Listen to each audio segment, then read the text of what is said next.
For many people, the greatest fear is the loss of a loved one at the hands of another, with the added anguish of never knowing the motive or obtaining justice. Tragically, numerous unsolved cases exist worldwide, leaving families burdened with unanswered queries and haunting memories. Hi and welcome back to our channel. If you are new here, please consider subscribing, as it helps us motivate to create more intriguing content for you. Let's have a look at the 3 centuries-old cold cases that still haunt us. Carrie Selvage. In March 1900, Carrie Selvage, a school teacher from Indiana who was 43 years old, had a mental breakdown and was taken to the Indianapolis Union State Hospital. On March 11th, even though Carrie had a spacious ground-floor room with a view, she managed to get out of her locked room. Carrie was looked for very hard, but no sign of her was found. Her family started looking for her on their own, searching the hospital grounds and the area around it, but they did not find anything. There were rumors that Carrie was seen getting on a train to Ohio, but these rumors were proven to be false. The case stayed unsolved until 1902 when a medical student saw a dead body that looked like Carrie during a lecture. The body was confirmed to be Carrie Selvage's after it was looked at more closely and the teeth were matched. Law enforcement found out that Rufus Cantrell, a grave robber, was the one who sold the remains. Rufus told the police that he had taken a woman hostage the night Carrie went missing and sold her body to a medical school. But he later took back his confession, saying that officials or the media made it up. Carrie was put to rest, but no one could figure out what killed her. In 1920, when the building that used to be a hospital was being fixed up, another body was found in the attic. This body was thought to be that of Jane Doe. At first it was thought to be Carrie, but no one knows who she is. Carrie's family did not believe the official story about how she died. Because she was not very strong, they thought a hospital worker might have done something wrong. Carrie was finally put to rest, but there are still a lot of questions about how she died and who the unidentified Jane Doe was. Eugene Butler. Eugene Butler was born around 1849 in Buffalo, New York, to Frame and Rebecca Butler.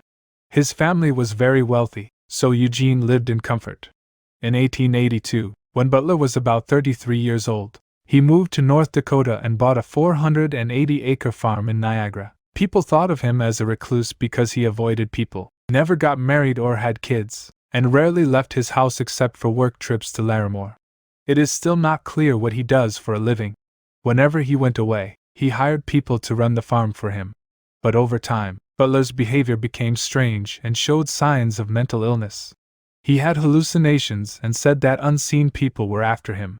In 1906, his behavior got worse when he rode out at night and scared his neighbors and other people in the area. So, people thought he was a problem and put him in the North Dakota State Hospital. During his hospitalization, Eugene Butler expressed fear of unseen pursuers and had a superstition about photographs stealing his soul. Despite not displaying aggression or homicidal tendencies, he was admired for his courage, attending hospital dances and even falling in love with a female doctor. Butler passed away on October 22, 1913, at the age of approximately 64. His family laid him to rest in Middleport, New York. After his death, the property underwent repairs, leading to a shocking discovery beneath the house.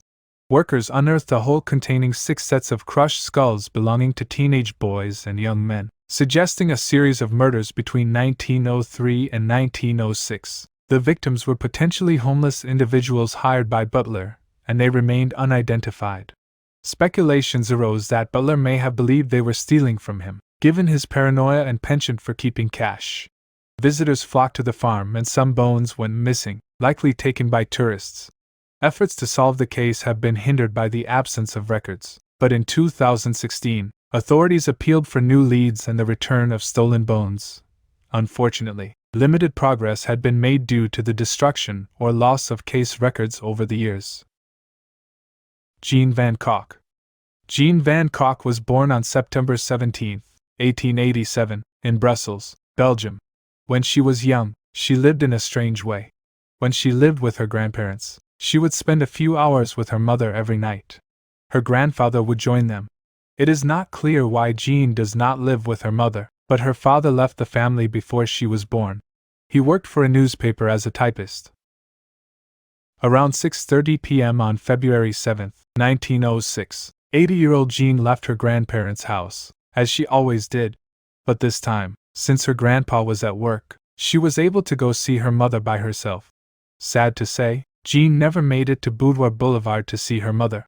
Later that night, around 11:45 p.m., a machinist named Joseph Eilenbosch, who was not related to him, found a strange package outside a house in the neighborhood. Joseph told the police about the possible danger, and they sent a single officer to check it out. When the box was brought to the police station, the chief told the officers to open it. When they did, they found a blue pea coat and a checkered dress. When the officers looked more closely, they found blood, and to their horror, they saw that the package held the body of a little girl.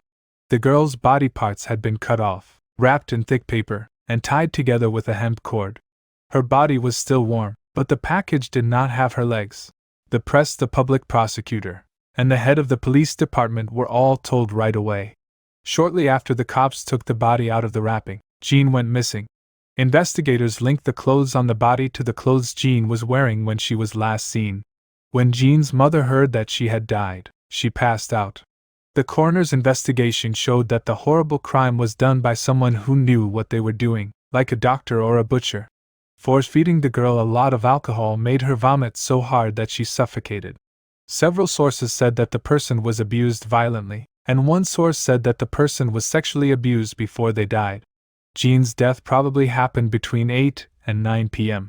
Shortly after Jean's funeral, the police started looking for her missing legs. In the old Royal Park of Stiefenberg, it took a gardener 9 days, until February 16, to find the legs in 2 packages. Each package was about 40 centimeters long. On January 12 and January 27, 1906, the packages containing the dismembered legs of Jean were discovered wrapped in pages from a newspaper associated with her father's occupation. There were also pages from the Journal de Paris. Also, Jean's boots were found in the same spot the day before. In response to these events, the Belgian government gave a reward of 20,000 Belgian francs for information that helped find the killer. They also said that anyone with a connection who came forward during the review would be treated kindly. A police dog was sent to the scene of the crime. It tracked to the house where Jean's body was found in a package, and then to another house. 2 men and a butcher's apprentice called Jean. Many were caught, but no charges were brought against them. Later, a bloody shirt was found, but it was never clear if it had anything to do with the case. Dr. Nyssenst was named as a person of interest, but there was no clear proof that he was involved in the crime. Jean's case got a lot of attention, which caused people to worry about missing children and get angry at the cops for not being able to solve the mystery. Newspapers were critical of how the agents handled the case, and in 1909, a Parisian lawyer wrote a book about how he looked through the police files and found 29 mistakes.